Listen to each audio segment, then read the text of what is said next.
II, The Virgin and the Gipsy. But it was not until after the girls finally came home from school that they felt the full weight of Granny's dear old hand on their lives.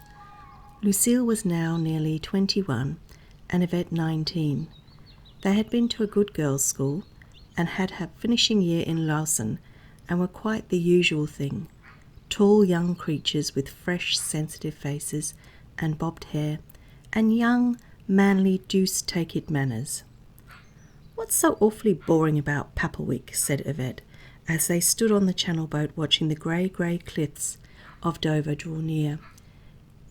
"Is that there are no men about. Why doesn't Daddy have some good old sports for friends?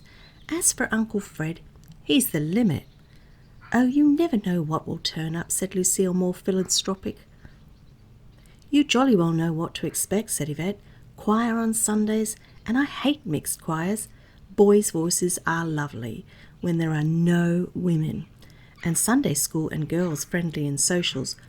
All the dear old souls that inquire after Granny, not a decent young fellow for miles." "Oh, I don't know," said Lucille. "There's always the Framleys, and you know Jerry Summercoats adores you." "Oh, but I hate fellows who adore me," cried Yvette, turning up her sensitive nose. "They bore me. They hang on like lead." "Well, what do you want if you can't stand being adored? I think it's perfectly all right to be adored. You know you'll never marry them, so why not let them go on adoring if it amuses them?" "Oh, but I want to get married," cried Yvette. "Well, in that case, let them go on adoring you till you find one that you can possibly marry." "I never should. That way. Nothing puts me off like an adoring fellow. They bore me so. They make me feel beastly." "Oh, so they do me if they get pressing. But at a distance I think they're rather nice. I should like to fall violently in love." "Oh, very likely I shouldn't. I should hate it, probably so would you, if it actually happened. After all, we've got to settle down a bit before we know what we want." "But don't you hate going back to Papplewick?" cried Yvette, turning up her young sensitive nose. "No, not particularly. I suppose we shall be rather bored. I wish Daddy would get a car. I suppose we shall have to drag the old bikes out. Wouldn't you like to get up to Tansy Moor?" "Oh, I love it, though it's an awful strain shoving an old push-bike up those hills." The ship was nearing the grey cliffs. It was summer, but a grey day. The two girls wore their coats with fur collars turned up and little chic hats pulled down over their ears. Tall, slender, fresh-faced, naive, yet confident. Too confident in their school, girlish arrogance. They were so terribly English. They seemed so free and were, as a matter of fact, so tangled and tied up inside themselves. They seemed so dashing and unconventional, and were really so conventional. So, as it were, shut up indoors inside themselves. They looked like bold, tall, young sloops just slipping from the harbour into the wide seas of life, and they were, as a matter of fact, two poor, young, rudderless lives moving from one chain anchorage to another. The rectory struck a chill into their hearts as they entered. It seemed ugly and almost sordid, with the dank air of that middle class, degenerated comfort which has ceased to be comfortable and has turned stuffy and unclean.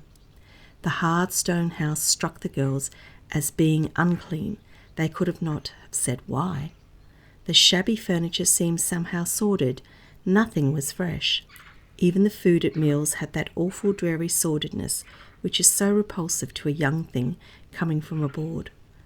Roast beef and the wet cabbage, cold mutton and mashed potatoes, sour pickles, inexcusable puddings. Granny, who loved a bit of pork, also had special dishes, beef, tea and rusks, or a small savoury custard. The grand-faced Aunt Sissy ate nothing at all. She would sit at a table and take a single lonely and naked boiled potato onto her plate.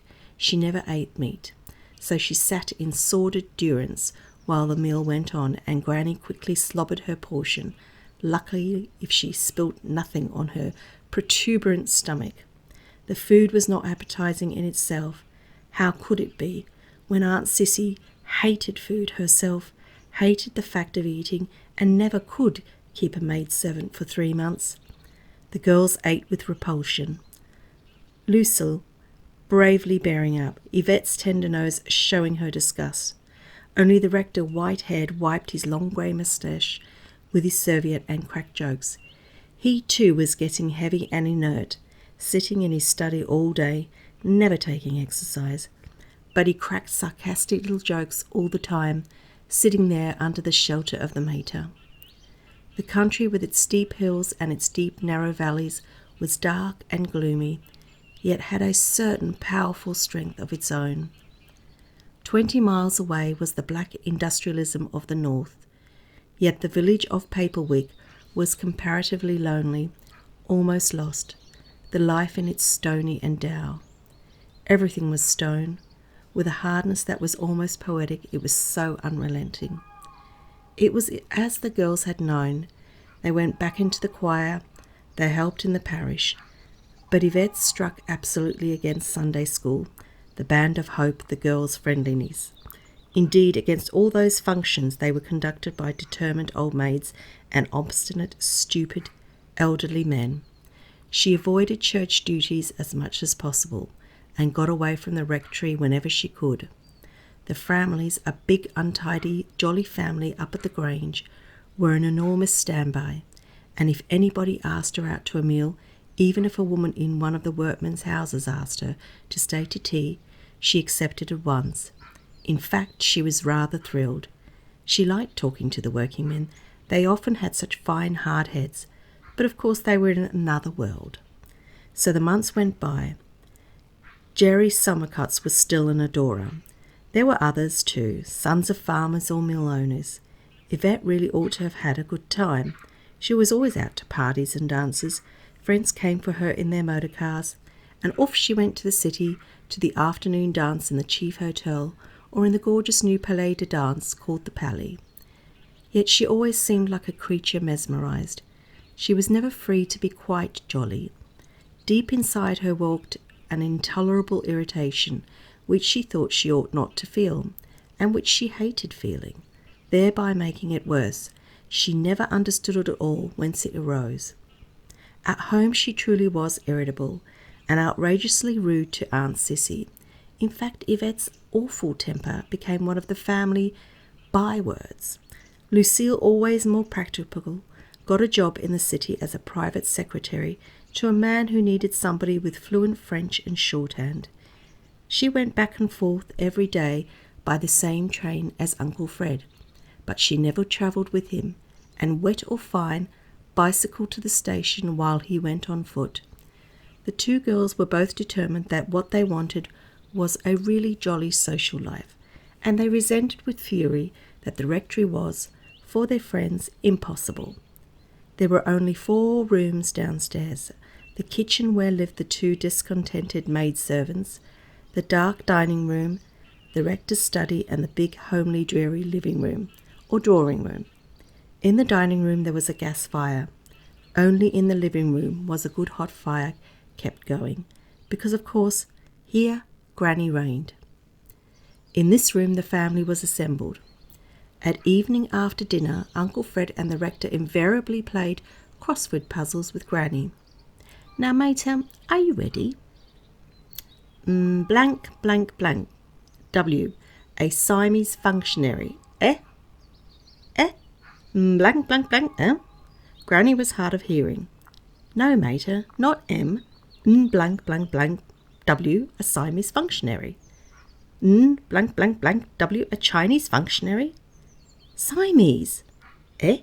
Siamese. Siam. A Siamese functionary. Now what can that be? Said the old lady profoundly, folding her hands on her round stomach. Her 2 sons proceeded to make suggestions, at which she said, aha. The rector was amazingly clever at crossword puzzles, but Fred had a certain technical vocabulary. This certainly is a hard nut to crack, said the old lady, when they were all stuck. Meanwhile, Lucille sat in a corner with her hands over her ears, pretending to read, and Yvette irritably made drawings or hummed loud and exasperating tunes to add to the family concert. Aunt Sissy continually reached for a chocolate, and her jaws worked ceaselessly.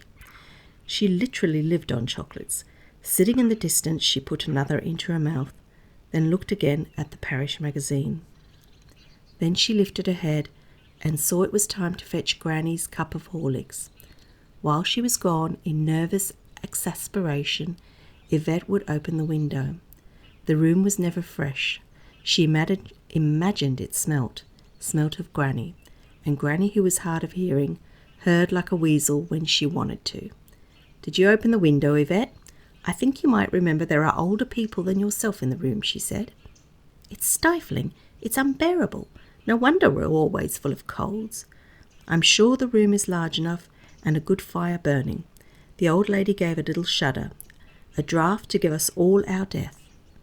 "Not a draught at all," roared Yvette. "A breath of fresh air."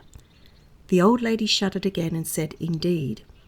The rector, in silence, marched to the window and firmly closed it. He did not look at his daughter meanwhile. He hated thwarting her, but she must know what's what. The crossword puzzles invented by Satan himself continued till Granny had her Horlicks and was to go to bed. Then came the ceremony of good night. Everybody stood up. The girls went to be kissed by the blind old woman. The rector gave his arm, and Aunt Sissy followed with a candle. But this was already 9 o'clock, although Granny was really getting old and should have been in bed sooner. But when she was in bed she could not sleep till Aunt Sissy came. "You see," said Granny, "I have never slept alone. For 54 years I never slept a night without the pater's arm around me, and when he was gone I tried to sleep alone, but as sure as my eyes closed to sleep my heart nearly jumped out of my body, and I lay in a palpitation. Oh, you may think what you will, but it was a fearful experience. After 44 years of perfect married life, I would have prayed to be taken first, but the pater, well, no, I don't think he would have been able to bear up." So Aunt Sissy slept with Granny, and she hated it. She said she could never sleep, and she grew greyer and greyer, and the food in the house got worse, and Aunt Sissy had to have an operation. But the mater rose as ever towards noon, and at the midday meal she presided from her armchair with her stomach protruding. Her reddish, pendulous face had a sort of horrible majesty, dropping soft under the wall of her high brow, and her blue eyes peering unseeing. Her white hair was getting scanty. It was altogether a little indecent, but the rector jovially cracked his jokes to her, and she pretended to disapprove. But she was perfectly complacent, sitting in her ancient obesity, and after meals getting the wind from her stomach, pressing her bosom with her hand as she riffed in gross physical complacency. What the girls minded most was that when they brought their young friends to the house, Granny was always there, like some awful idol of old flesh, consuming all the attention. There was only the one room for everybody, and there sat the old lady with Aunt Sissy, keeping an acrid guard over her. Everybody must be presented first to Granny. She was ready to be genial. She liked company.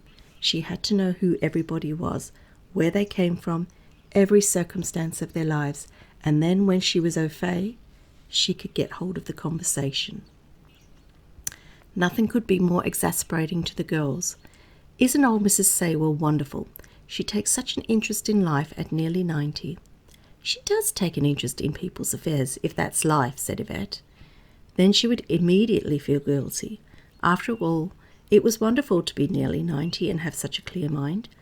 And Granny never actually did anybody any harm. It was more than she was kind of in the way, and perhaps it was rather awful to hate somebody because they were old and in the way.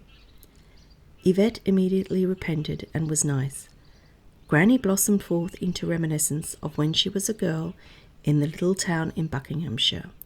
She talked and talked away and was so entertaining. She really was rather wonderful. Then in the afternoon Lottie and Ella and Bob Framley came with Leo Wetherell.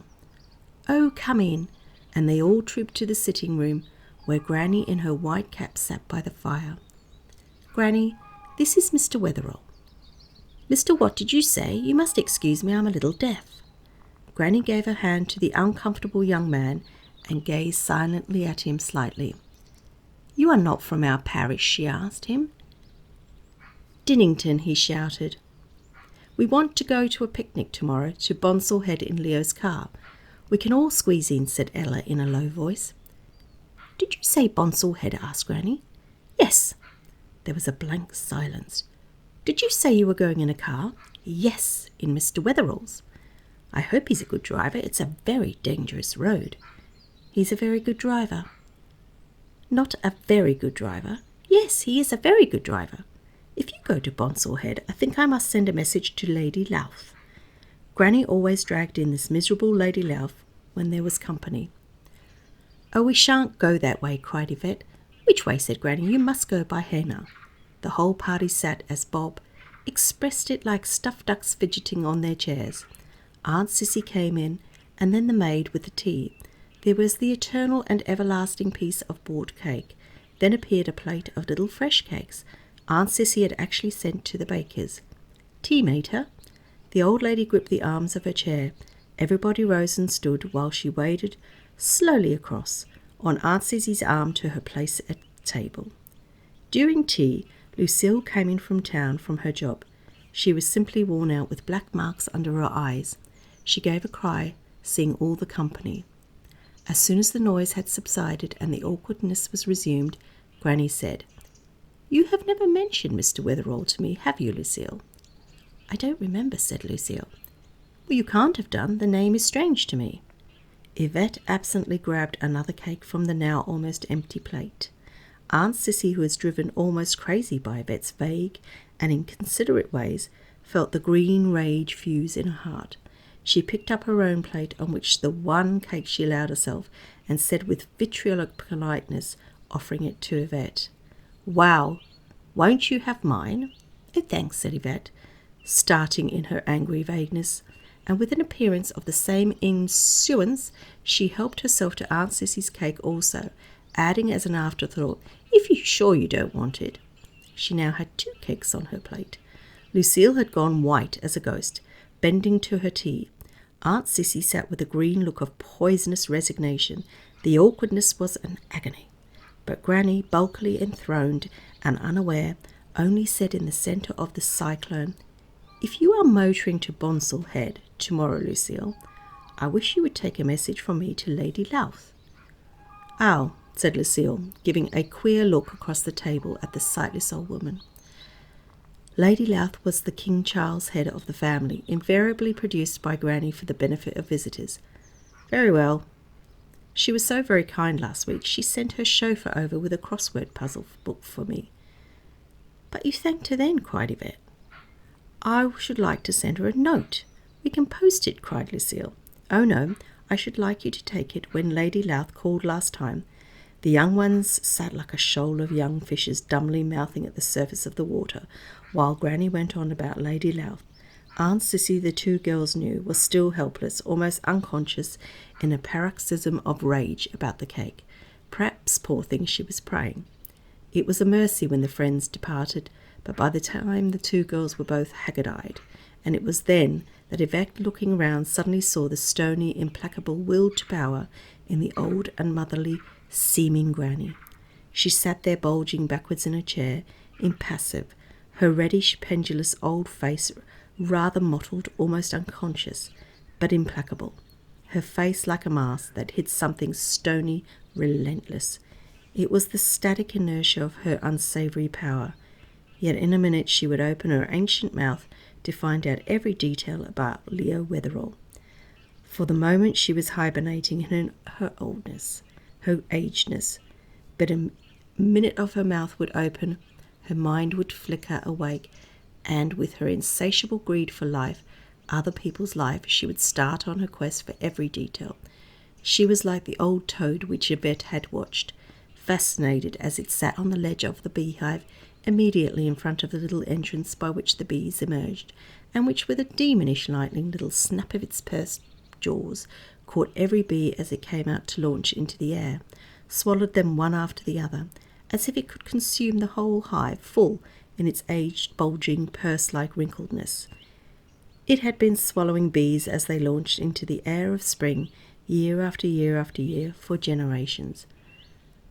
But the gardener called by Yvette was in a rage and killed the creature with a stone.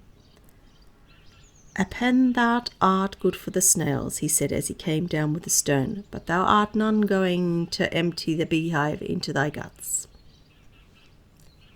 And that's the end of chapter 2.